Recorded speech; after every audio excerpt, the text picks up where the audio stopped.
Evangelho de Mateus, capítulo 6, versículo 5. A palavra do Senhor diz assim: E quando vocês orarem, não sejam como os hipócritas. Eles gostam de orar em pé nas sinagogas e nos cantos das praças, para serem vistos pelos outros. Em verdade lhes digo que eles já receberam a sua recompensa. Mas, ao orar, entre no seu quarto e, fechada a porta, ore ao seu Pai, que está em secreto. E o seu Pai, que vê em secreto, lhe dará a recompensa. E orando, não usem de vãs repetições, como os gentios, porque eles pensam que por falar serão ouvidos. Não sejam, portanto, como eles, porque o Pai de vocês sabe o que vocês precisam, antes mesmo de lhe pedirem. Portanto, ore assim: Pai nosso que está nos céus, santificado seja o teu nome. Venha a nós o teu reino. Seja feita a tua vontade, assim na terra como é feita no céu. O pão nosso de cada dia dá-nos hoje. E perdoa-nos as nossas dívidas, assim como nós temos também perdoados aos nossos devedores. E não nos deixe cair em tentação, mas livra-nos do mal. Pois teu é o reino, o poder e a glória para todos sempre. Amém. Amado Senhor, fale conosco por meio do teu Espírito Santo. Amém. Vamos assentar. Queridos, boa noite mais uma vez. Eu sinto-me agraciado pelo Senhor. Para mim é sempre um privilégio. Privilégio todas as vezes que o Senhor me concede a oportunidade de compartilhar com você a sua palavra, que com certeza é maior do que eu, e mais poderosa para alcançar os vossos corações e conduzi-los para mais perto do Senhor. E hoje eu queria tocar num tema que deveria ser um tema talvez mais praticado por todos nós. Deveria ser uma disciplina exercida com mais excelência para cada um de nós como cristão, que é a oração. Eu acredito que talvez seja a disciplina menos praticada pelos cristãos nos dias atuais. Eu acredito que tem mais cristãos indo para a igreja do que orando. Tem mais cristãos servindo um corpo diaconal, servindo, pregando, do que orando. É impressionante que a maioria dos cristãos que você pergunta sobre a sua vida de oração vai dizer: eu tenho dificuldade na oração. Eu tenho dificuldade em fazer oração. Acredito que talvez isso seja o motivo para tal seja a falta do conhecimento do que é de fato uma oração. Infelizmente, muitos cristãos não sabem o que é uma oração. Para muitos, a oração é Deus me dá. Deus protege. Deus não deixa faltar. Parece que na oração só existe uma coisa: pedir. Só variamos as petições. Mas para muitos a oração se resume nisso: pedir a Deus. Pedir perdão, pedir que te dê. Mas essa não é a oração. Na verdade, é uma parte da oração. Mas não é toda a oração. É impressionante que ao nos deparar com os discípulos de Jesus, eles viam Jesus fazendo coisas extraordinárias. Em Lucas 11, um dos discípulos vai se aproximar de Jesus. Vai dizer: Senhor, nos ensine a orar. Porque eles perceberam que o segredo do sucesso da vida de Jesus era a sua prática de oração. Era a sua vida de oração. E esse texto fala sobre isso. Sobre a verdadeira oração. Sobre a oração que recebe resposta de Deus. A oração que glorifica ao Senhor. A oração que faz com que o Espírito Santo possa te encher, orientar, fortalecer. É sobre isso que o texto se trata. Mas a oração é uma prática que não vamos encontrar no Antigo Testamento, correntemente, em todo o Antigo Testamento. Nós veremos que os nossos patriarcas eram homens de oração. Eu tenho uma expressão aqui, um teólogo que eu tenho uma grande admiração, eu não vou citar o seu nome, ele dizia que os nossos patriarcas eram homens que andavam de joelhos. Eram homens que tinham muito mais prazeres em estar diante de Deus no segredo do que estar diante dos homens em público. Eram homens que oravam. Eram homens que passavam mais tempo orando do que pregando. Eram homens que se preocupavam em ouvir a voz de Deus do que falar sobre Deus. Eles queriam mais ouvir do que falar. E a forma que eles mais ouviam Deus é quando eles se escondiam em Deus. O nosso pai Abraão, que é conhecido como o pai da fé, em muitas circunstâncias das Escrituras nos mostra o quanto ele falava com Deus. O quanto ele se deleitava com o Senhor. Nós veremos a sua intimidade com Deus a ponto de que quando Deus quis queimar 2 cidades, ele começa a negociar com Deus em oração. Se você tivesse 50 pessoas, o Senhor salvaria a cidade. Se tivesse 40, 30, 15, 5. Vai pleiteando com Deus em oração, porque ele sabia o poder da oração. E ele ora, clamando para que Deus livrasse seu sobrinho Ló, o homem que guerreava em oração. Os seus filhos vão herdar disso dele. O Isaac vai herdar isso. Isaac vai ter a sua esposa Rebeca sem possibilidade de gerar filho. Isaac vai orar para que o impossível pudesse acontecer. Deus vai abrir o ventre da Rebeca e vai nascer 2 nações. Vai nascer o Jacó e Esaú. Jacó segue essa linha de oração. Se torna um homem de oração. Nós vamos ver as 12 tribos. José, um homem de oração. José surpreende até os seus próprios irmãos. Porque era um homem de oração. A Bíblia diz, ele é vendido, ele é traído, ele é esquecido. Mas o Deus era com ele. Porque ele era um homem de oração. Veremos os grandes profetas, os maiores, os menores. As mulheres impressionantes das Escrituras. Déboras, a juíza. E outras inúmeras mulheres. Conhecidas como pessoas que oravam. Todo o Antigo Testamento, você pode perceber, todos os homens do Antigo Testamento, a maioria que a Bíblia fala sobre esses homens, que foram heróis da fé, eram homens que oravam. Eram homens que se debruçavam em oração. O último profeta do Antigo Testamento, o João Batista, era um homem que orava. Era um homem que clamava ao Senhor. E nós veremos que no Novo Testamento Jesus é a personificação da oração. A Bíblia diz que Jesus vai orar a madrugada toda, antes de escolher os seus discípulos. A madrugada toda. Jesus estava orando. A Bíblia nos mostra que Jesus, antes de multiplicar pães e peixe, ele ora. Nos mostra Jesus orando para ressuscitar a filha de Jairo. Nos mostra Jesus orando no jardim de Getsêmani. No momento de angústia, como nunca se ouve na face da terra. A Bíblia diz que ele estava em oração. E nós veremos Jesus na cruz do Calvário. Ele orando dizendo, Senhor, em tuas mãos eu entrego o meu espírito. A vida de Jesus foi uma vida banhada em oração. E chega a nós. Nós vamos ver, os apóstolos eram homens que oravam. A Bíblia diz que a igreja primitiva orava. Era uma igreja em oração. Pedro está preso. A igreja estava em oração. Vocês lembram? Pedro será liberto, vai até a casa onde os irmãos estavam reunidos orando. Ele bate a porta, ele diz, sou eu, Pedro. A mulher diz, não é você não. O que eles estavam fazendo? Eles estavam orando, clamando ao Senhor, para que libertasse, para que salvasse. E nós veremos um homem potente como Paulo, preso em Filipos com o seu amigo Silas, amarrado nas correntes. E eles começaram a cantar e invocar o nome do Senhor.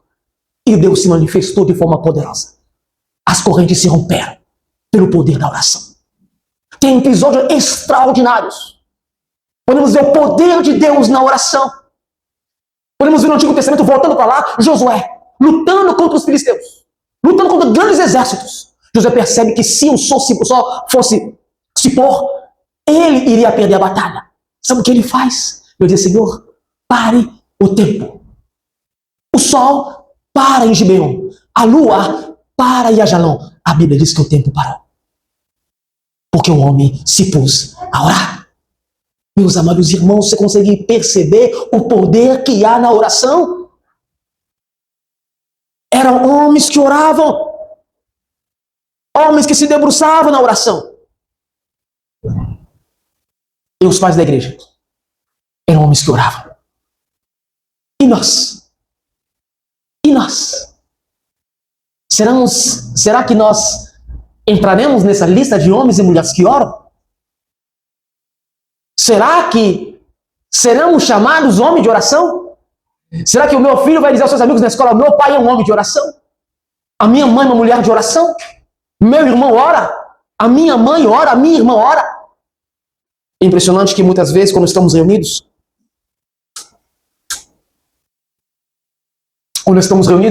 aí eu peço: irmão, ora.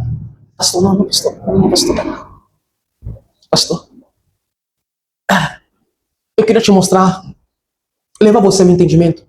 Talvez esse entendimento te ajude a entender por que você precisa orar. Porque é importante que você ore. O que é uma oração? Veja, quem aqui já leu o relato que está em Gênesis, que fala sobre o relacionamento de Deus com Adão e Eva do jardim? Quem já leu esses textos em Gênesis? Tá. Em algum momento nesse texto, vocês viram Adão orando? A Eva orando? Por que eles não oravam? Eles estavam face a face com Deus. Era mais uma conversa. A Bíblia diz que a toda a viração do dia, o Senhor ia encontrar-se com eles.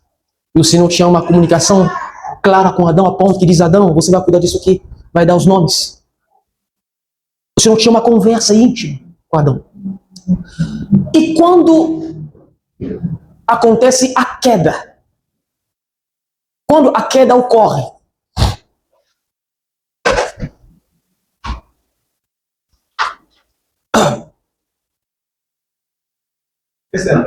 sim. Sim. Aí estou incentivando, né? Não vamos encher a igreja só com nossos filhos. Gustavo e Joyce vão trazer uns 10, né? São muito jovens. Eles vão começar culto jovem com os filhos deles. Nós vamos orar por vocês. Deus vai derramar sobre vocês bênçãos sem medidas. Vocês serão ricos de dinheiro de filhos. E vocês vão perceber que no Jardim do Éden havia uma comunhão muito profunda entre Deus e as suas criaturas. E com isso, não se tem a palavra oração. Porque a palavra oração vai surgir depois da queda. Porque no Jardim do Éden era um lugar onde não havia pecado. Onde havia a própria presença de Deus, que guiava os seus filhos a ter o prazer de estar com Ele. Você imagina estar com Deus? Imagina estar num lugar onde não há pecado, não há dor, não há angústia, não há mais pensamentos, não há ódio, não há peso na consciência, não existe arrependimento, não existe nada de errado. Lugar puro, santo, separado. Eles estavam ali. E ali havia uma intimidade, havia uma comunhão. Porque em Gênesis a Bíblia vai dizer: façamos o homem a nossa imagem e semelhança. Imagem e semelhança não se trata de algo físico. Porque eu engano esse pensamento lúdico, às vezes, artística, onde Deus é retratado como um velho, cabelo branco, sentado no trono. Esse não é Deus. Deus não tem aparência física. Então, quando se trata de imagem e semelhança, não se trata de algo tangível e físico, mas se trata de um Deus que é uma pessoa que cria seres pessoais. Um Deus que é relacionável e cria pessoas com quem possa se relacionar e ter comunhão. Quando se diz: façamos o homem a nossa imagem e semelhança, façamos um ser que possa comungar conosco. Um ser que possa compartilhar conosco os atributos que nós temos. As qualidades que nós temos. As virtudes que nós temos. Deus é o amor. Por isso te deu também o amor. Deus é perdoador. Manda você também perdoar. Porém, tem atributos que só tem Deus. Tem atributos que só Deus tem. E nós não temos. Por exemplo, Deus é onisciente. Nós não somos. Deus é onipotente, nós não somos. Nem temos poder. Mas Ele tem todo o poder. Ele é onipresente. Ele pode estar em todo e qualquer lugar ao mesmo tempo. Ele está aqui agora, está em Angola, está na China, está no Japão, está na Coreia do Norte. Em todo lugar ao mesmo tempo. Nós não podemos. Às vezes estamos aqui, viajando também de outro lugar, mas ainda estamos aqui. São atributos que Deus tem e nós não temos. Então Deus fez pessoas que pudessem se relacionar com uma pessoa, alguém que tem sentimento, vontade, desejo. Deus tem vontade, Deus tem desejo, Deus tem sentimento. Você tem ou você não tem? Sim ou não? Então, fazer a imagem e semelhança, Deus fez pessoas com que ele pudesse se relacionar, ter uma comunhão. Portanto, ao criar Adão e Eva no Jardim do Éden, havia uma comunhão profunda entre o Criador e a sua criatura. E era maravilhoso, até que Deus, pela sua soberania, a razão pela qual eu não sei, ele poderia não permitir, mas Deus permitiu que a serpente enganasse a Eva. Um lugar onde o pecado não tinha vez. Um lugar onde era puro, santo e imaculado. Mas assim quis Deus que a serpente entrasse naquele jardim e enganasse a Eva. A Eva caísse no pecado. E na queda de Eva houve uma morte espiritual. Houve uma quebra de comunhão. Houve uma separação. Houve uma morte de intimidade entre Deus e os homens. E Deus vai expulsar o homem do jardim do Éden. E mais adiante, em Gênesis 5, se eu não me engano, quando os descendentes de Sete começaram a nascer, o texto vai dizer que naquela época começou-se a invocar o nome de Deus. A palavra invocar é uma outra palavra que significa orar, buscar. Por quê? Porque o pecado separou. O pecado quebrou a aliança. O pecado quebrou a intimidade. O pecado rompeu a comunhão que existia entre Deus e a sua criatura. Rompeu aquela comunhão que fazia com que o homem tivesse prazer de estar com Deus. Foi quebrada aquela comunhão. Portanto, você lembra quando Adão pecou, o que ele fez? Sentiu vergonha, foi se esconder. Até estúpido, né? Porque como vai se esconder do Criador? Onde você está? Estou debaixo da árvore. Ele está em todo lugar. O que o pecado faz conosco? Nos torna burro. A gente acha que ele está mandando legal, mas o pecado, ele faz isso. Então o pecado rompe essa comunhão, rompe essa aproximação. O pecado nos separa. Nós nos tornamos impuros e Deus continua puro. E a partir dali, nós veremos que os pais, os nossos ancestrais, nossos patriarcas, vão fazer essa prática de orar. Por quê? Porque a oração é mais do que pedir. A oração é a busca por uma comunhão profunda com Deus novamente. Então, é além de dizer, Deus me dá uma coisa, porque Deus quer filhos com que possa se relacionar. Deus não quer pedinte.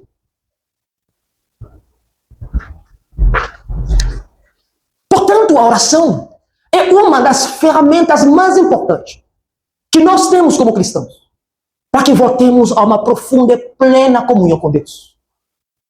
A arte da oração é uma busca para retornar à intimidade que existia entre Deus e Adão, entre Deus e a Eva. Eu quero essa intimidade. Portanto, na oração, eu vou em busca dessa intimidade. Porém, não é qualquer oração que é aceita pelo Senhor. E aqui nesse texto, nós veremos o Senhor ensinando os seus discípulos o que é uma oração que agrada a Deus. O que é uma oração, o que é uma oração sincera e verdadeira. A oração que recebe da parte do Senhor uma resposta. Aliás, aprovação.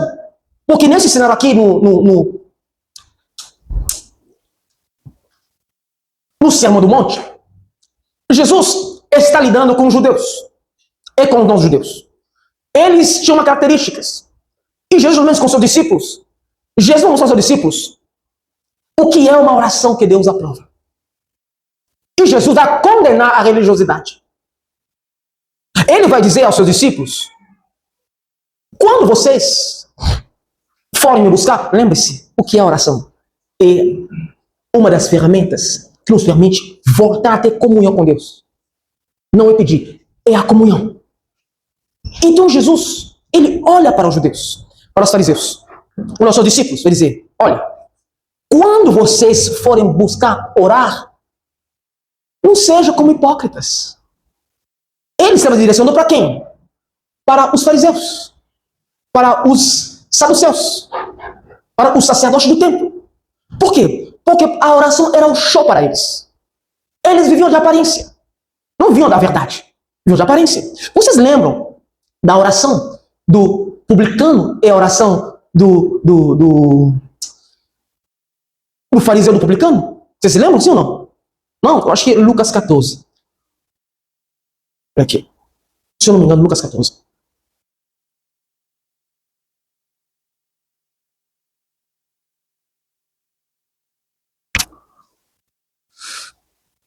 Lucas 18, 9 a 14.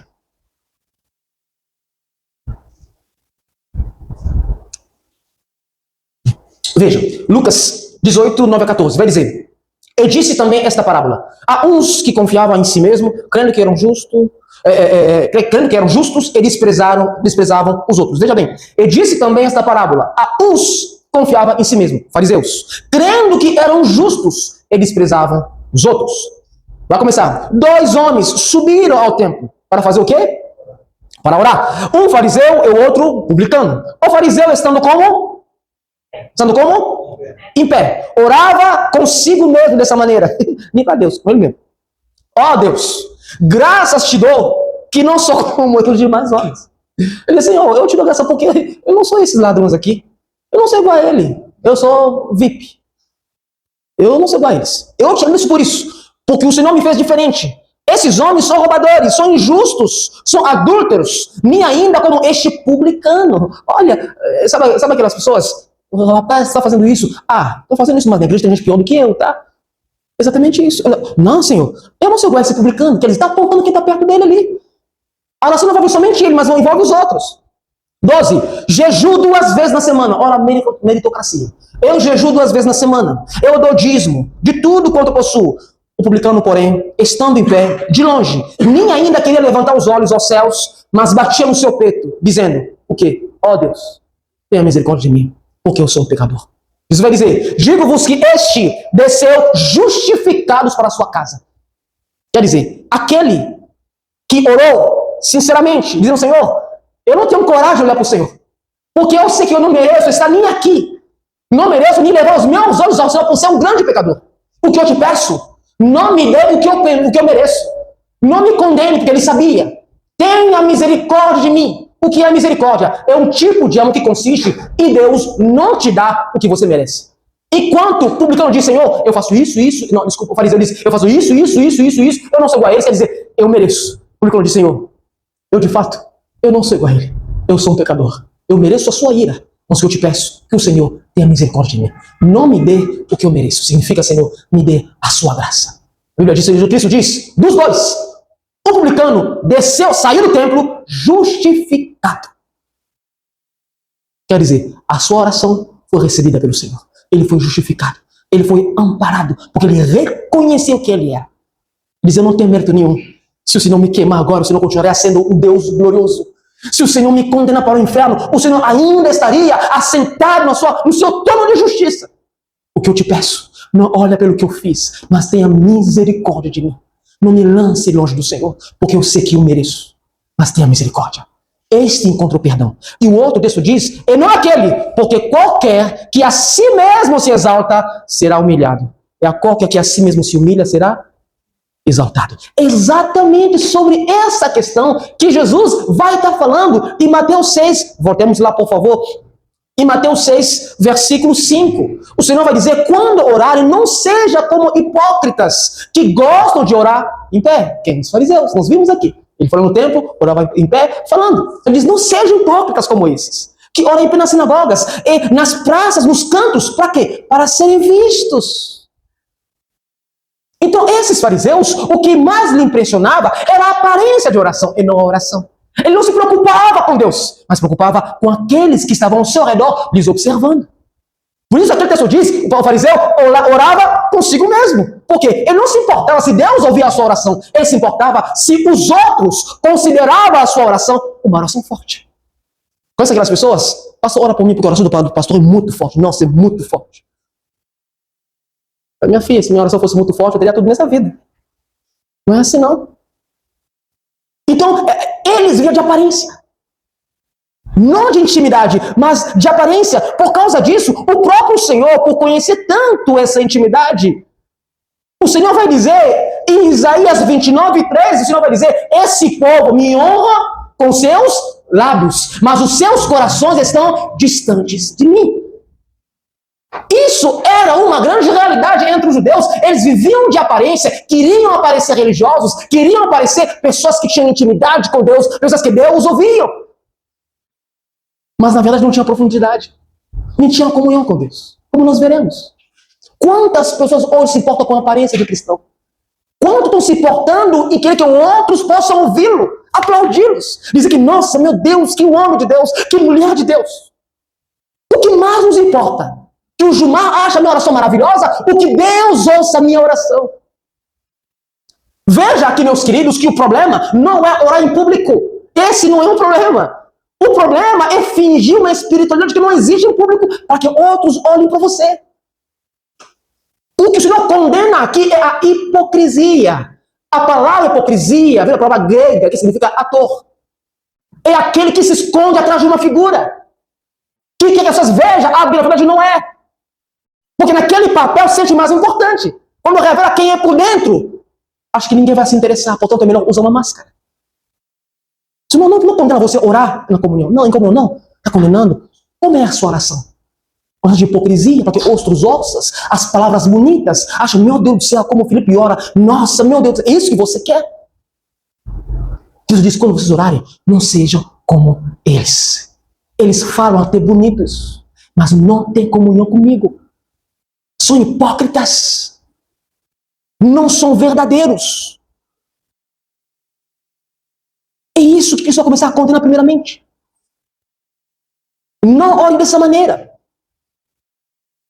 Porque o interesse deles é que fossem vistos pelos outros, mas não vistos por Deus. Olha, Deus quer que você vá até Ele, e não para as pessoas. Os fariseus oravam para que os outros aplaudissem, para que os outros elogiassem. Dissessem, nossa, como a Juliana ora, nossa, como o pastor Meli ora, nossa, como o Conrado ora, nossa, como o Igor, Gabriel. Não. Não é disso que se trata. Porque isso é hipocrisia. Você pode orar um público, mas a sua oração será como a dos fariseus? Vai fazer show pirotécnico? Show circenses? Para que todo mundo diga, nossa, mas que espiritualidade. Não sejam hipócritas. Não ora para que os outros ouçam ou vejam. A oração é para intimidade com o Senhor. E ele vai continuar dizendo, em verdade lhes digo, que esses que fazem isso já receberam suas recompensas. Quer dizer, eles queriam chamar a atenção dos outros, já chamaram a atenção. Essa é a recompensa que eles vão ter. Ser bajulados é a recompensa deles. Isso que eles vão receber. Que oração maravilhosa. A cabeça fica desse tamanho. Acho que é só a sua oração que você não vai ouvir. Essa é a tática. E muitos se perdem. Vocês lembram, alguns anos atrás, um cantor fez muito sucesso, até cantando a música dele agora, Thales. Para mim, era um dos cantores com mais talento no mundo. Não se para mim, para muitas pessoas. Até cair no erro da vaidade. Quando ele diz, não tem ninguém como eu. Não tem ninguém como eu. Eu sou acima da média. Não sei vocês, mas depois disso ele nunca mais foi o mesmo. Sumiu, voltou a cantar, mas nunca mais foi o mesmo. Não tinha um cantor que fizesse até os descrentes pular da cadeira como Thales. Não tinha. O seu primeiro álbum, então, até nas empresas, ele tocava Thales Roberto. Mas depois disso, acabou. Show. Não seja como eles. Quando você for praticar a oração, não seja como eles. Não sejam vazios. Não busque pela aprovação dos homens. Não busque pelos elogios dos homens. Não busque pela consideração dos homens. Ore para buscar intimidade com Deus, não por causa dos homens. Diz a verdade, os que fazem isso já receberam. Mas a orar, versículo 6, mas a orar, entre no seu quarto, fechada a porta, ora seu pai em secreto. E o seu pai que vem em secreto lhe dará a recompensa. Aqui também, não se trata aqui do quarto físico mesmo. Porque tem que estar no quarto, fechar a porta, ninguém me perturbar para poder orar. Não é disso que se trata. Se trata aqui, lembre-se, o que o fariseu queria? Aparência, ser visto, ser elogiado, ser aplaudido. O Senhor diz, não, a oração é para buscar intimidade. Não é para os outros, é para Deus. A oração é o interior, é algo invisível. É a voz da alma, é no seu interior. Quando você quiser orar, quer dizer, quiser se encontrar com Deus, não é questão de parede, mas você entende o seguinte, é intimidade, é algo mais interior, mais profundo. Quer dizer, se esvazia de tudo aquilo que possa tirar a sua concentração, e viaja para mais dentro de você, vai na intimidade, vai no seu interior, para encontrar-se com Deus, porque a oração é um exercício espiritual. Não é um exercício físico, é espiritual. A A oração é uma busca pela intimidade com o grande Deus. Portanto, se você quiser orar, se quiser entrar em comunhão, entrar em intimidade com Deus, então vai em oração, vai no seu quarto, quer dizer, vai na sua intimidade, no seu interior, na sua alma, no seu coração. E ali você o busca. Ali você cria intimidade com Ele, aí você fala com Ele.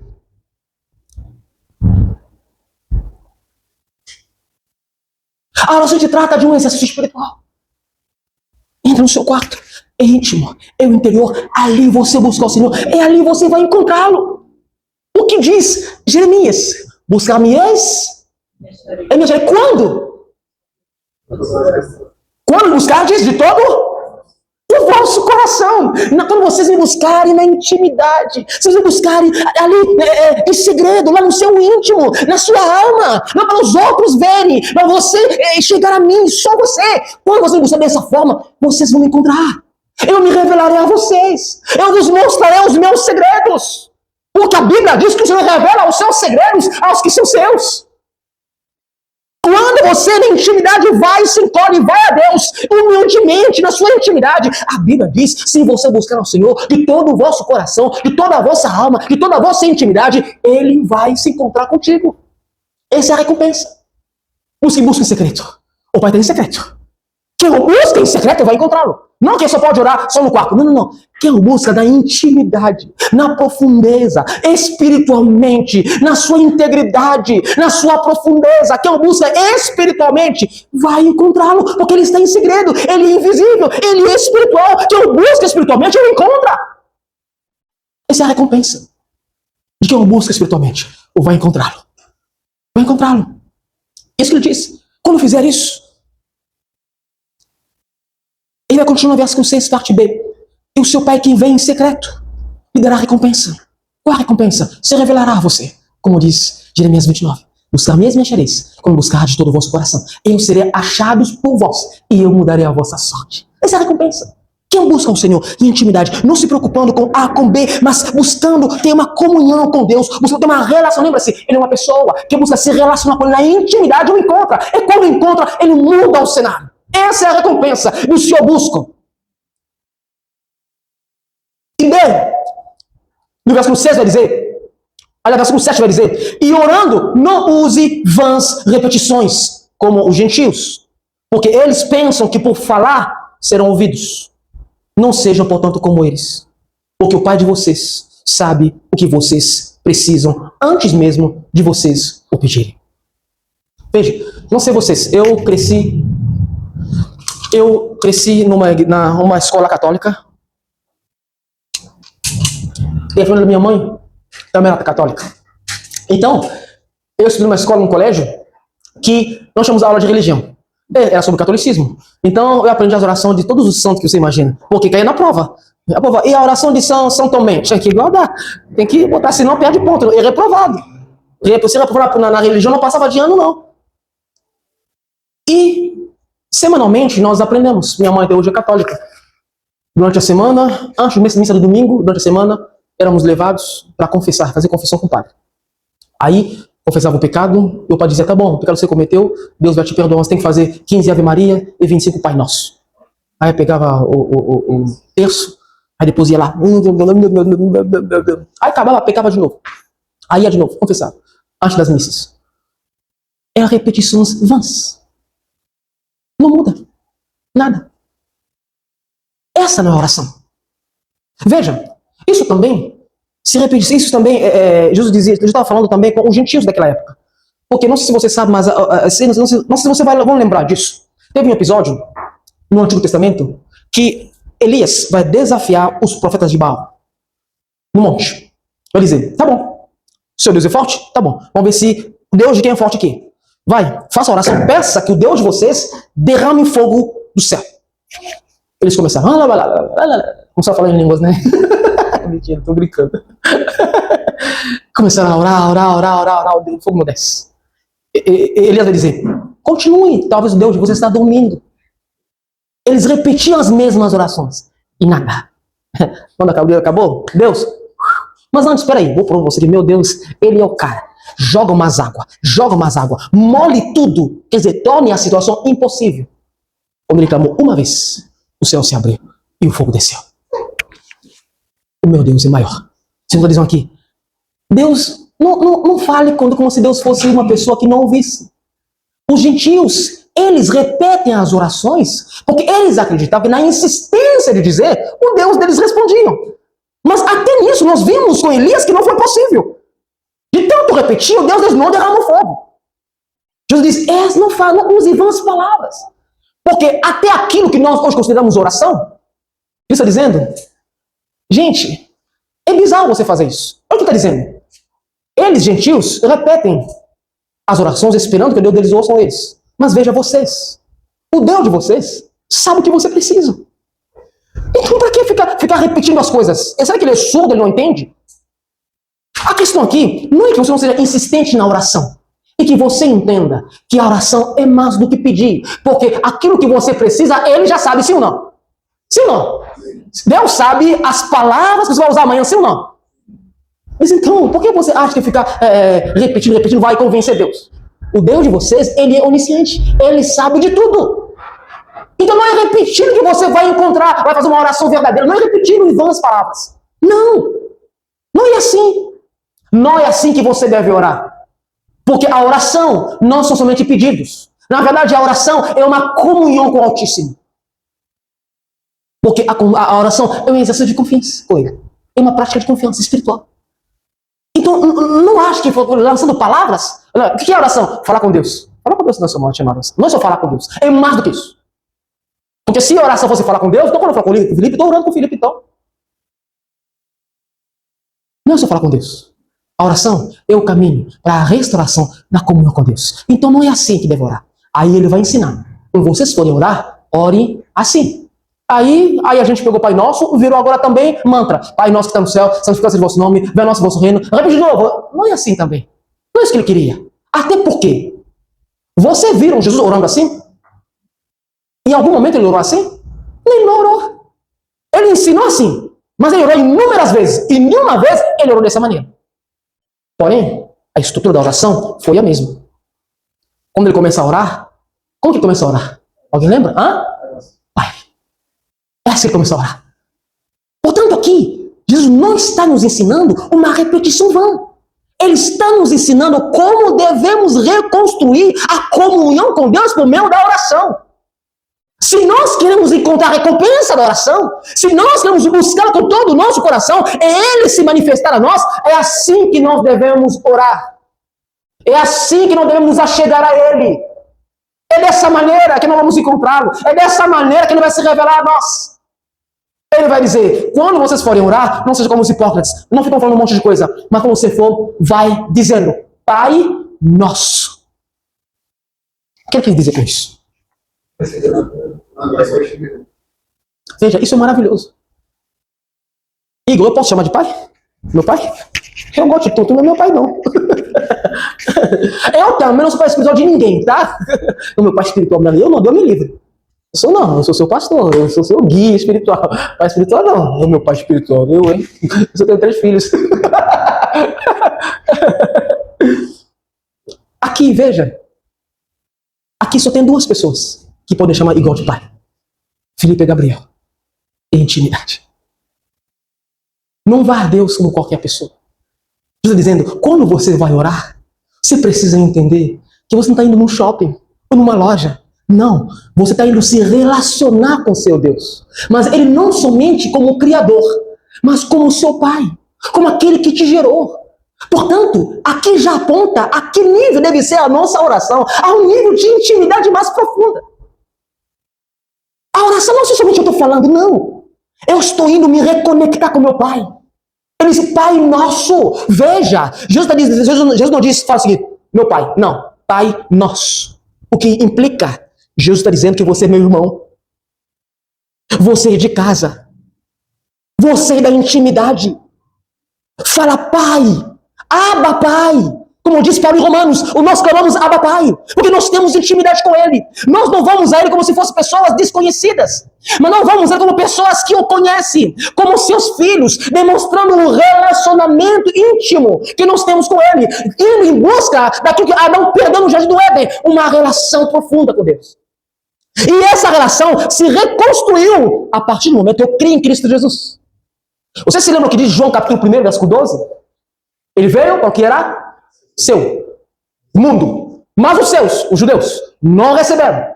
Mas a todo aquele que o recebeu, deu-lhe o poder de ser chamado, a saber, não os que nasceram da carne, nem do sangue, nem da vontade do homem, mas da vontade de filho. Nós somos adotados por Deus. Nós somos seus filhos. Então a oração não é só falar com Deus. A oração é nos reconectamos com a fonte da nossa existência. É comunhão. Sabe aquela viração da tarde que o Senhor via, o Senhor ia, é comungava com Adão e com Eva? É isso. É a intimidade. É a comunhão que havia se perdido. Quando eu oro, eu estou entrando naquela seara de comunhão com meu Pai. Eu estou sentando à mesa com meu Pai. Então é um ambiente de comunhão. Não é um ambiente de dúvida. É um ambiente de segurança. De paz. Meu Pai. Gente, é engraçado, né? Que algumas vezes eu fui buscar meus filhos na escola. Ele sai da escola, ele começa a me contar as coisas. Mas assim, sem medo do que eu ouvi falar. Sem medo do que eu vou achar. Esses dias ele chorou. Ele não tá aqui, né? Ele chorou. Aí porque ele foi brincar com uma... ele e os amigos dele foram brincar com uma outra menina da escola, que na saída roubaram a agenda da menina da escola. A menina ficou perturbada, minha agenda. Aí ele saiu, pai, eu e meus 3 amigos, não fizemos isso e aquilo. Eu falei, filho, a menina estava rindo ou estava triste? Estava triste. Eu falei, filho, então não foi uma brincadeira. Ela é sua amiga? Não. Eu falei, meu filho, então ela estava preocupada com a agenda dela. Ela sabia que você estava brincando? Não. Ela achou que tinha perdido a agenda? Sim. Eu falei, meu filho, você é ladrão de agenda agora na escola. Eu não sou ladrão. Mas ele chegou contando com tanta alegria. Por quê? Por que ele fez isso? Porque ele sabia que eu estou falando com meu pai. O ambiente é seguro. Eu posso expor quem eu sou diante do meu pai. Porque meu pai. É essa a ideia de Jesus. Quando vocês vão até Deus, não vão até Deus só porque Ele é rei, não só porque Ele é criador, mas vai a Ele como um filho adotado, como um filho amado, como aqueles que podem encher a sua boca, estufar o seu peito e dizer, meu pai. Reconhecendo laços de intimidade. Reconhecendo que nós temos acesso a Deus, não somente como criador, mas como filhos. E Ele é o nosso Pai. Nós não somos mais estrangeiros para Ele. Nós somos para Ele como filho. Nós pertencemos a Ele. Nós temos acesso à intimidade mais profunda. Então, esse ensinamento nos aponta para olhar para Deus não como alguém distante de nós, mas como alguém íntimo, com quem estamos nos reconectando. Então, a oração é um exercício de voltarmos à comunhão com Deus. Mas para fazer isso, eu preciso reconhecer quem Ele é. Ele é não somente o Criador, Ele é meu Pai. Ele é quem me gerou, Ele é quem me fez, Ele é quem me construiu. Então, estou voltando para Ele. Porque Ele conhece. Ele me conhece mais do que ninguém. Nós sabemos, né, que nós que temos carros, quando dá problema no nosso carro, hoje a gente recorre aos mecânicos e não cobram caros, né? Mas o certo, se meu carro é Toyota, quando der um problema, eu vou colocar uma montadora. Só não buscamos ter muito caro, né? Mas o certo seria isso. Queridos, quando nós temos problemas, a quem devemos recorrer? É aquele que nos criou a sua semelhança. É a Deus. É a Ele que temos que recorrer. Nós, homens, é ao nosso Deus. Por isso vai dizer, quando você for, fale assim, meu Pai, que está nos céus. Aqui no céu, aqui, só para mostrar que o trono dele é a sua imensidão. Quem de você consegue dizer onde começa o céu e onde termina? O céu revela a sua glória, a sua infinitude, a sua majestade, o seu trono. Quando isso, meu Pai está no céu, significa que Deus não está aqui porque Ele está em todo lugar. Amém? Está dizendo quem Ele é. Ele é indecifrável. O tamanho dele é incalculável. Ele é infinito. Ele é glorioso. As palavras do homem não são capazes de definir a grandeza de Deus. Ele está em um nível mais elevado do que nós. Assim como o céu é mais elevado do que a terra. A sua posição é diferente da nossa. Meu Pai, que está no céu. Segundo a palavra, santificado seja o vosso nome. A palavra santificar, quando ela é traduzida, a palavra portuguesa, traz a ideia de separado, glorioso, diferente. Aqui, Deus está dizendo, quando você for a Deus, faça como o publicano. Ele diz, eu não conseguia levantar os meus olhos, olhando para Deus. O que isso significa? Alguém tem uma ideia? Ele é muito maior do que eu. Reverência. Reverência. Temor a Deus. Ele entrou no templo, ele diz, ele estava com a cabeça baixa. Ele diz, não conseguia nem levantar os seus olhos. Por quê? Porque Deus é poderoso, Ele é santo, Ele é puro. Ele é aquele que a Bíblia diz que canta sobre Ele 13 vezes santo. Santo, santo, santo é o Senhor dos Exércitos. Ele é glorificado, Ele é diferente de mim. Ele é poderoso. Se Ele quisesse, pudesse me queimar com o seu olhar. Eu não sou capaz, eu não sou digno de olhar para Ele. É reverência. Ele é meu Pai. Olha a dimensão. Ao mesmo tempo, eu vou a Ele com liberdade como meu Pai, mas eu vou, ainda que seja meu Pai, Ele é Deus, Ele é santo, Ele é puro, imaculado, sem pecado, glorioso, e eu sou impuro, pecador, caído, fraco, pequeno. Portanto, eu vou a Ele como meu Pai, mas com a humildade do publicano. Eu me humilho perante Ele. Santo és tu. Tu és separado, tu és poderoso, tu és grandioso. Mas é meu Pai. Quem me entende, diga amém. É assim que eu vou a Ele. Santificado seja o vosso nome. Que o mundo te conheça através de mim. A nossa comunhão, a comunhão que eu tenho com o Senhor, possa refletir por onde eu passar nesse mundo, onde eu pisar, que quem olhar para mim veja a sua glória. Por isso ele diz, sede santo como o vosso Pai é santo. A santidade nesse mundo é a separação. Nós somos criaturas, e Deus é o Criador. Ele é santo, Ele é separado de nós. Quando nós somos chamados de santo, significa não somos o povo eleito, separados para viver os propósitos de Deus. Então, quando eu vou para Deus, eu vou santificá-lo como aquele que é diferente de mim. É meu Pai, mas é soberano. É meu Pai, mas é maior do que eu. É meu Pai, mas é puro, é santo, diferente de mim. Ele continua sendo Deus, o Criador, e eu continuo sendo criatura. Então, quando você vai a Deus, não, saiba fazer essa distinção. É meu Pai, eu vou na intimidade, mas quando eu chego lá, eu chego na reverência. Senhor, a tua pureza me constrange, eu não posso nem levantar os meus olhos. Por quê? Porque eu sou pecador e o Senhor é santo e puro. A reverência.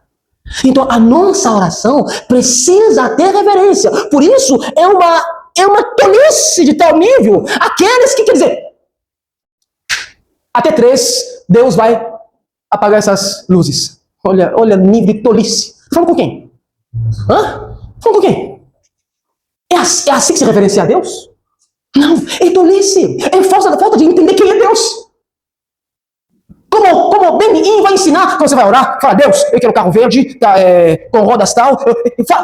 Fala para Deus, detalha para Deus o que você quer e Ele vai se submeter à tua vontade e vai te dar exatamente o que você quer. Paul Yang-cho, Quinta Dimensão, o livro. Você quer ouvir? Se você tem maturidade para ler algumas barbaridades, vai ler Bom Dia, Expressão de Benihim. Palhaçada. Achando que o homem pode mandar em Deus. Não pode dizer o que Deus deve fazer. Um pregador americano, meu Deus do céu, assim, uma loucura. Antes da pandemia, um pregador americano, não sei se é o nome dele, estava pregando na igreja dele. Ele disse, estava vindo um furacão, anunciado pela TV. Aí ele disse, eu fui falar com Deus. Eu falei, Deus, eu sou seu filho. Esse furacão não pode vir para cá, Senhor. Olha o que eu estou fazendo. O Senhor vai permitir que aconteça comigo? Não pode, Senhor, não pode. Aí ele diz que Deus falou com ele, meu filho, claro, se você não quiser, eu não mando não, filho. Eu desvio. A igreja, esse não é meu Deus, não. Não é meu Deus, não. Aí chegou a pandemia. Os críticos disseram, por que não falou com Deus para não mandar a pandemia aqui? E aí? Não negociou mais com teu Deus, não? Para a pandemia não matar tanta gente aqui? Não falou mais nada. É uma heresia. Falta de temor. Você percebe? Até quando eu vou orar, eu preciso ir na humildade, porque eu não estou falando com meu amigo. Ele é meu pai, mas ele é Deus. Santo e puro. Santificado seja o vosso nome. O teu nome é cheio de glória. O teu nome é separado. Essa é a razão do porquê os judeus, até de uma forma ignorante, não usam o nome de Deus em vão. Eles não falam o nome de Yahweh. Eles não falam o nome de Deus. Até esquecer o nome de Deus. Se você sabe, Jeová não é o nome de Deus. Jeová é uma possibilidade. O nome de Deus. O nome de Deus é uma associação de Adonai e o tetragrama. Não é o nome de Deus, é uma possibilidade. Por quê? Os judeus não queriam falar o nome de Deus. Por quê? Ele é santo. Eles tinham medo de falar o nome dele, porque ele é santo e eles eram impuros. Eu não queria pronunciar o nome de Deus. Reverência. Reverência ao Senhor, meus amados irmãos. E na oração, vá a Deus com reverência. Vá a Deus com temor. Meu computador vai desligar aqui. Acho que...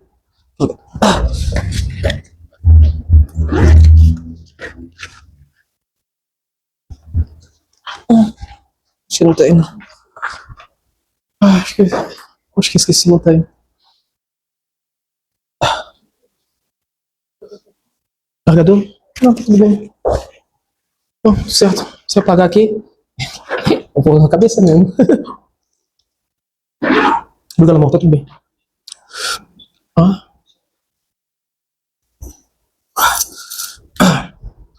O nosso tempo também já se foi, né? Enfim, aí, assim que nós vamos ir a Deus, com temor, reverência, é assim que nós construímos a nossa intimidade com o Senhor, voltando à comunhão com Ele. Lembrando que Ele é o nosso Pai, mas ainda assim, quando eu me aproximo com Ele, é com temor e tremor, reverenciando a Ele. Você diz, quando você for orar, fala assim, meu Pai que está no céu, santo és. Perceba, até agora, a oração não tem nada a ver com você. Tem a ver com Deus, a sua grandeza, a sua soberania e a sua autoridade. Vai dizer, venha a nós o teu reino. Nós sabemos que o reino é um tipo de governo. Assim como nós temos a democracia, nós temos a monarquia, nós temos regime presidencial. O reino é também um tipo de governo. Você está dizendo que quando eu vou ao Senhor, eu peço para Ele que o seu reino venha cá, que eu possa andar conforme o seu reino. Mas veja bem, quando João Batista se apresentou, ele pregava dizendo, arrependei-vos por quê? Porque está próximo o reino dos céus. E Cristo diz quando chegou, arrependei-vos por quê? É chegado o reino dos céus. Significa que o reino já estava ali. O reino já estava ali. O que então nos ensina a pedir, venha nosso teu reino? Esse que nós chamamos de teologia. O reino está presente e também no futuro. O reino não está completamente pleno. A plenitude do reino virá no futuro, quando ele voltará. Quando nós reinaremos com ele. Ele dizendo, então quando a gente for a Deus, devemos sempre pedir, Senhor, que venha a mim, nessa terra onde eu vivo, para que eu possa andar conforme o reino dos céus, conforme a sua cultura, conforme os seus ensinamentos, conforme o Sermão do Monte, conforme os ensinamentos do reino. É assim que eu quero ver nesse mundo. Derrame sobre mim, me orienta, me mostre como caminhar, para que eu ande segundo a tua vontade, para que eu vá segundo os seus desejos, para que a minha vida não seja como esse mundo, mas conforme o seu reino. Venha no teu reino, venha a mim a tua glória, venha a mim a tua cultura, os seus ensinamentos, venha a nós, que vivamos aqui como se deve viver no teu reino. Por isso, Paulo vai dizer que não somos cidadãos celestiais, que a nossa pátria não é terrena. A nossa pátria é celestial, a nossa pátria é o reino. Por isso, domingo passado, nós estudamos sobre Nicodemos, que quando Cristo diz, Nicodemos, você precisa nascer de novo. Para quê? Para ver o reino dos céus. Você precisa nascer de novo para entrar no reino dos céus. Venha a nós a sua salvação. Venha a nós o teu reino. Venha a nós a tua cultura, a tua direção, o seu poder. Estamos aqui na terra. Precisamos andar aqui na terra, pés na terra, mas os olhos na eternidade. Senão venha a mim a tua glória, venha a mim o teu poder, que eu viva nessa terra conforme os seus estatutos, que eu ande conforme a tua palavra, conforme a tua verdade. Venha no teu reino. Assim queremos pedir ao Senhor na oração. Senhor, que eu viva conforme a sua vontade, que o teu reino esteja sobre mim, que eu ande segundo os teus caminhos, segundo a sua verdade. E no futuro, como Apocalipse 11:15 vai dizer, o reino pleno será estabelecido. Mas enquanto vivemos aqui nesse mundo, precisamos andar conforme a cultura do céu. Então peça ao Senhor, quando for orar, fala, Senhor, que venha a mim o teu reino. Venha a mim a sua salvação. Venha a mim a tua direção. Venha a mim a tua forma de pensar. Venha a mim as suas bem-aventuranças. Venha a mim a tua direção. Como é que eu lido com meu marido, que eu lido com minha esposa, com os meus filhos, que o meu trabalho, segundo o teu reino. Peça.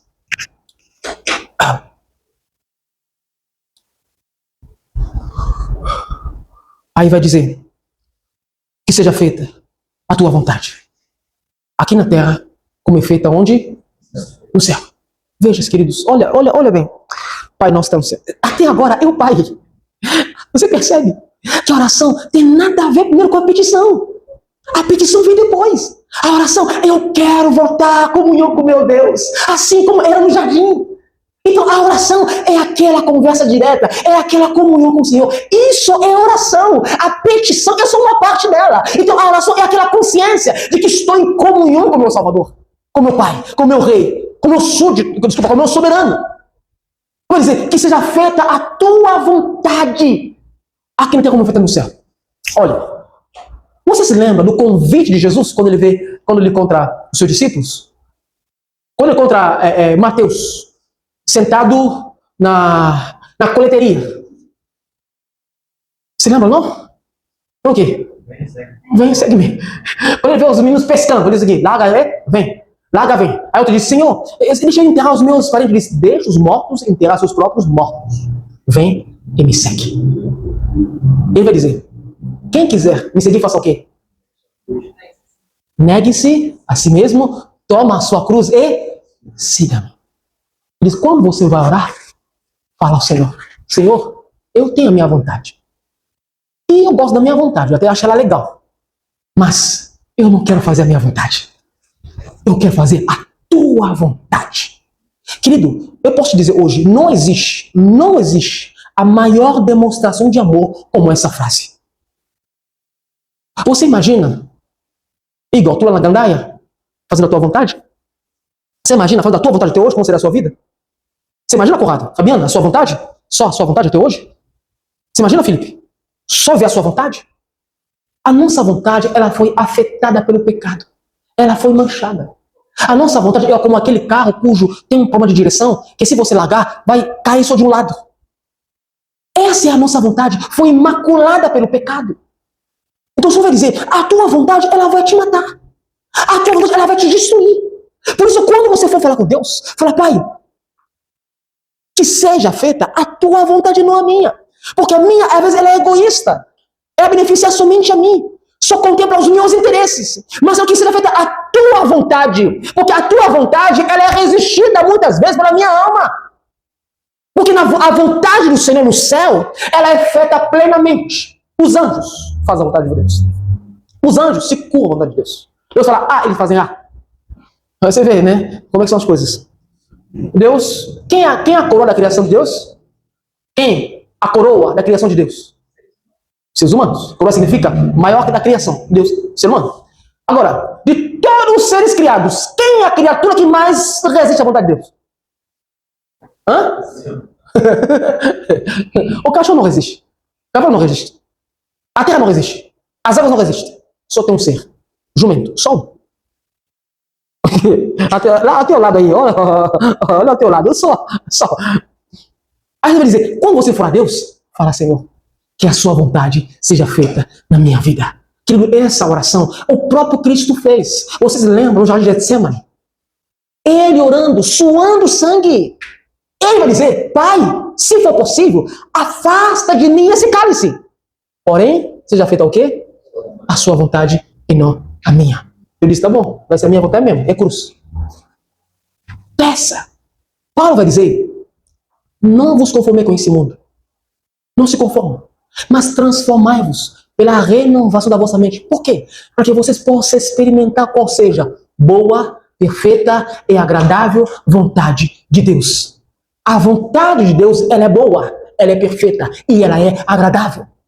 Por isso a Bíblia vai dizer, quando você for nisso, fala, Senhor, por favor, não deixe a minha cabeça, não me deixe ir na onda, não deixe eu fazer o que quiser, mas que na minha vida seja feita a tua vontade e não a minha vontade. Porque a minha vontade vai me destruir, mas a tua vontade, ela é boa, ela é perfeita, ela é agradável, então eu quero a sua vontade. 7, vai dizer, vou correr para poder encerrar aqui. O pão nosso de cada dia, dá-nos hoje. Veja, olha quanta coisa ele já falou. E agora vai dizer, Pai, o pão nosso de cada dia, dai-nos hoje. Veja, aqui muitas pessoas pensam no pão, comida. Você não nos dá comida. Mas aqui não se trata de comida não, querido. Lembre-se, Jesus vai dizer, Moisés nos deu pão no deserto, não foi? Sim ou não? Sim ou não? Deus mandou pão no deserto, sim ou não? Maná, não foi? Mas os que comeram, morreram sim ou não? Sim. Lembre-se quando Cristo foi tentado no deserto? Sempre disse, transforma essa pedra em... O que ele disse? Não só de pão viverá o homem, mas toda a palavra que sai da boca de Deus. Aqui não se trata de pão, se trata de quem sustenta a sua vida. Estou dizendo, vá, Deus, diga, Pai, me sustente. Senhor, cuide de mim, cuide da minha alma, da minha casa, dos meus filhos, dos meus bens, da minha saúde, cuide de mim. Pai, me sustente fisicamente, financeiramente, academicamente, espiritualmente. Porque até aqueles que tinham pão no deserto morreram. Por isso vai dizer, em uma das suas declarações, eu sou o pão da vida. Ele é o pão que nos sustenta. Ele é o pão que nos dá a vida. Ele é o nosso alimento. Aquele que de mim se alimentar, por mim viverá.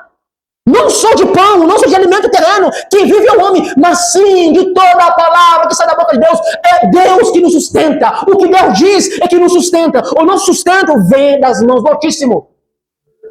Peça a Deus, Senhor, me sustente. Me dá vida espiritual.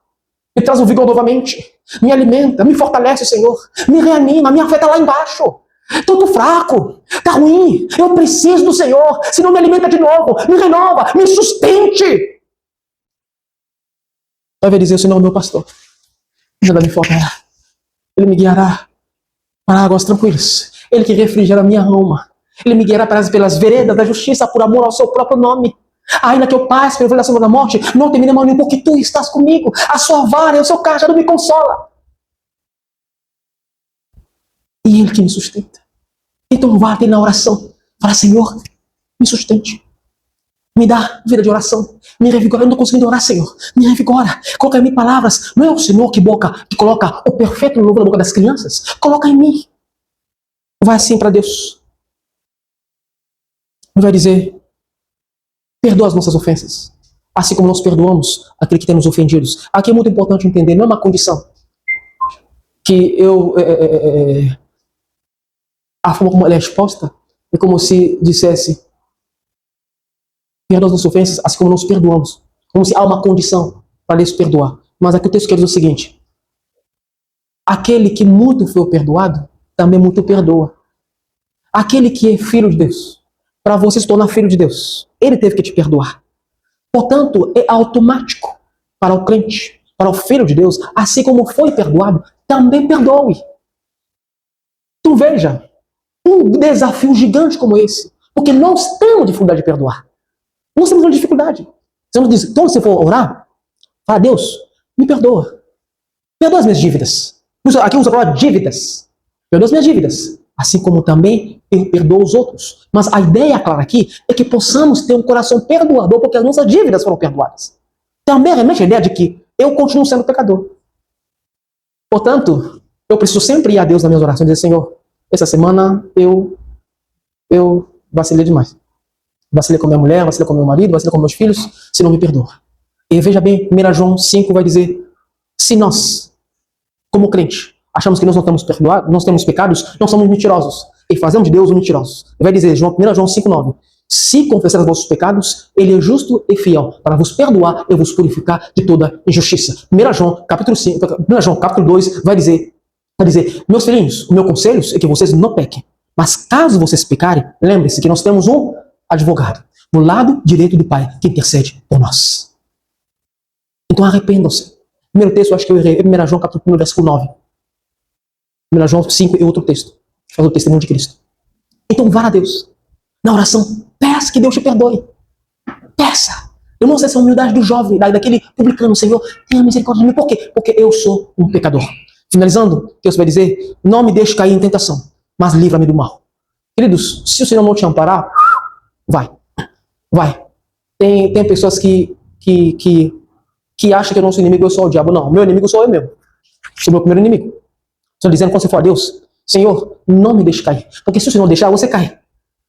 Nós só não caímos porque Deus não deixa. Porque se dependemos de nós, vamos cair. Nós não vamos cair. A gente vai cair, a gente vai cavar buraco, a gente vai se enterrar. Não me deixe cair. Clame a Deus, peça a Deus suas orações. Senhor, não me deixe. Não me deixe sucumbir, porque você vai sucumbir. Você não é perfeito, você tem defeitos, você tem problemas, você tem pecados com os quais você deve validar. Então peça a Deus que não te deixe cair em tentação. Veja bem, há uma diferença entre provação e tentação. Já ensinei isso aqui. A tentação não vem de Deus, a tentação vem da sua cobiça. A tentação vem dos seus desejos, concupiscência dos olhos, concupiscência da carne, soberba da vida. Nós somos tentados pela nossa própria cobiça. Ok? A tentação vem de nós, a aprovação vem de Deus. Deus te prova para te aprovar. Nós somos tentados porque em nós há pecado. Amém?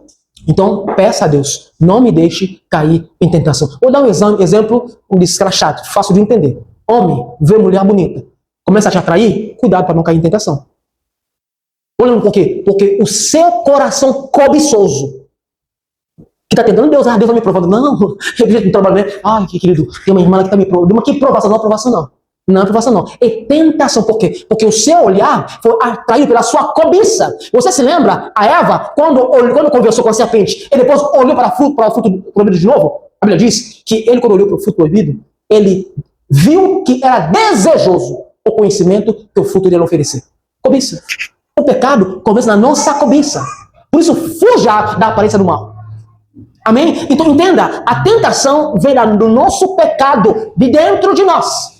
A tentação. Portanto, peça, Senhor, não me deixe cair em tentação. Senhor, não me deixe ser iludido. Não me deixe achar que esse é o caminho. Não me deixe fechar os seus olhos diante daquilo que o Senhor proíbe. Não me deixe cair, mas me livra do mal. Amém? Peça a Deus. Porque você não é forte demais. A sua força vem de Deus. Senhor, não me deixe cair. Ele me livra do mal. E ele vai encerrar dizendo, porque teu é o reino, teu é o poder e teu é a glória. Está querendo dizer que tudo que eu preciso, o Senhor tem. Só o Senhor pode me manter seguro. Só o Senhor pode me sustentar. Só o Senhor pode me dar a comunhão que eu preciso. Portanto, a oração não é pedir. A oração é você voltar à comunhão com Deus. A oração é você voltar a olhar para Deus como seu Pai. Voltar àquele jardim, naquele ambiente seguro. Essa é a oração. Deixa eu te incentivar. Ore. Ore. Busque esse ambiente de comunhão com Deus novamente. Não se apegue a dar. Não. Sabe, a Bíblia diz que o nosso Pai dá aos seus filhos mesmo enquanto eles dormem. Queridos, quanta coisa Deus te deu sem você pedir? Isso é verdade, sim ou não? Quantas bênçãos você recebeu sem você abrir a boca? Por quê? Porque Ele sabia dos seus desejos. Ele sabia o que você precisava. Então, ore. Volte a orar. A oração. Você pode pedir na oração. Mas que seja uma consequência da sua comunhão com Ele. Não vá à oração para pedir. Vá à oração para entrar em comunhão com Deus. O Cristo diz, não seja como hipócritas. Mas vá no seu interior. No seu íntimo. E ali você se entraca. Busca a intimidade. E na intimidade você vai encontrá-lo. Queridos, o meu conselho para você nessa noite. Volte a orar. Volte a orar. Nessa oração aqui que nós acabamos de ver, Cristo mostra claramente, queridos, a oração tem a ver com o seu relacionamento com Deus, com a reverência que você tem a Deus, a submissão que você tem à vontade do Senhor, a dependência que você tem na vontade do Senhor, a espera, a transformação do coração que agora perdoa, a vigilância contra a tentação, a confiança nos livramentos e a centralidade de que a oração não é para o meu benefício, a oração é para eu conhecer quem Deus é. Querido, ora. Ora. A oração não é a única maneira, mas é a principal maneira de você voltar a ter intimidade profunda com o Senhor. Não é só falar com Ele, é você se relacionar com Ele. Falar é uma coisa, se relacionar é outra. Amém? Oremos.